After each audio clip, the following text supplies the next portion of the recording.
Tout le monde sait aussi que Ruth, la grand-mère du roi David, qui était femme de Boaz, le grand-père de David, était quoi? Ruth était quoi? Cananéenne. Allons-y d'abord dans le nom. Dans votre Bible, quand vous lisez Ruth, elle est quoi? Cananéenne, don noir. Le papa du roi David, du nom d'Isaïe, était négro-juif. Le roi Salomon, fils de David, épousa la fille de Pharaon, qui était la reine-mère de Jérusalem. Reine-mère parce que Salomon a eu d'autres femmes, hein, c'est pour ça qu'on l'appelle la reine-mère. Et souvenez-vous que toutes les femmes de Salomon étaient dans le harem. Mais Salomon a construit 2 palais. Il a construit son palais et il a construit le palais de l'Égyptienne, qui était, la Bible dit, identique au palais de Salomon. C'est écrit, non, dans le livre de Rois. Amen. Et donc, le fils de la reine, mère Roboam, lui succéda. Ce qui fait qu'il y a une succession de rois issus de sang mêlé, c'est-à-dire juifs à Jérusalem. Or, Jésus, de par Marie, est né juif. Dans son arbre généalogique, il y a un mélange afro-juif. Ce qui revient aussi à dire que Jésus n'a jamais été blanc, mais négro-sémite. Je vous parle de Jésus que vous adorez, Jésus de Nazareth.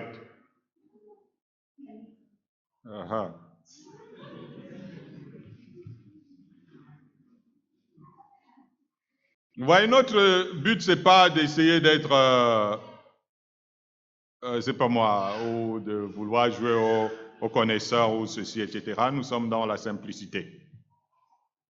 Gloire à Dieu. Sur un plan beaucoup plus spirituel, qui ignore que la Pâque a été instituée en Égypte.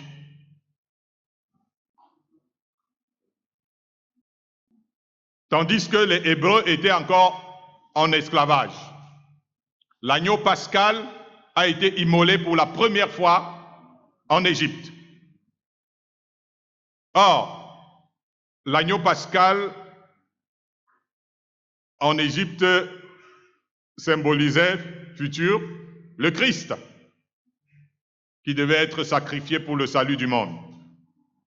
J'aimerais aussi vous dire que Jésus a été crucifié sur le mont Golgotha, qui signifie mont du crâne. Le mont Golgotha signifiait mont du crâne à cause de sa forme. Parce que quand on voyait de loin, on voyait la forme du crâne. On a dit c'est le mont du crâne. Nous savons aussi que le continent africain a une forme de crâne humain. Gloire à Dieu. D'ailleurs, dans Apocalypse 8, on fait une allusion assez spirituelle extraordinaire. Jean, il fait une allusion assez incroyable. Donc, il dit dans un sens spirituel, Sodome, Égypte. Sodome, c'est les Cananéens, les Noirs, dont Égypte, les Noirs. Là où leur Seigneur a été crucifié. Attention à la spiritualité dans les Saintes Écritures. C'est quelque chose de très profond et très grand qui a été occulté à beaucoup de personnes.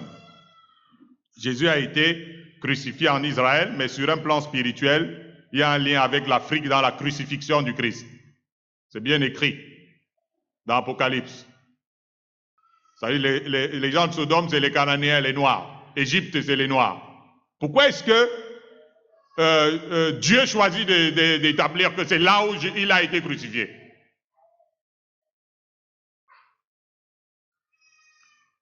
Alléluia. Les 10 commandements ont été donnés sur le mont Sinaï. Voyez-vous? Gloire à Dieu. Sur le mont Sinaï. Donc c'est autant de choses. Or c'est important de savoir que le mont Sinaï se trouve en Égypte.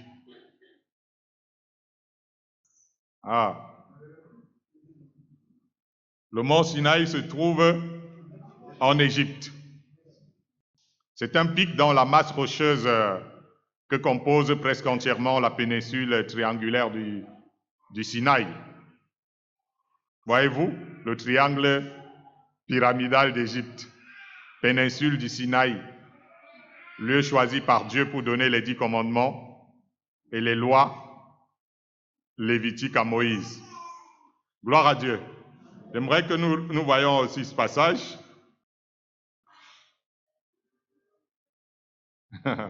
Biblique, Nouveau Testament.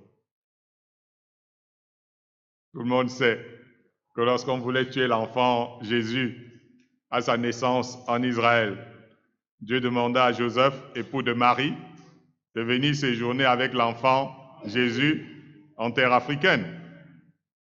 Quelques années après, plus tard, le roi est mort, le roi qui voulait tuer Jésus. Et Dieu a demandé à Joseph, bon, ok, maintenant tu peux retourner en Israël.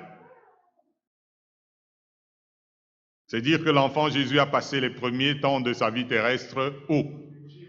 En Afrique. Et c'est mentionné où?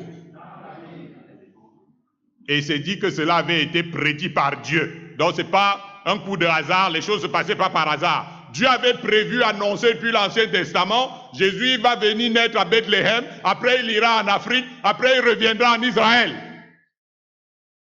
C'était bien écrit. Gloire à Dieu. Donc Jésus, le sauveur de l'humanité, devait fouler de son pied le sol africain. Selon qu'il est écrit, tout lieu que foulera la plante de ton pied, je te le donne. Mais pourquoi encore l'Afrique? Pourquoi encore l'Afrique? Je vous parle des alliances extrêmement mystérieuses dans la Bible entre Israël et l'Afrique, entre Dieu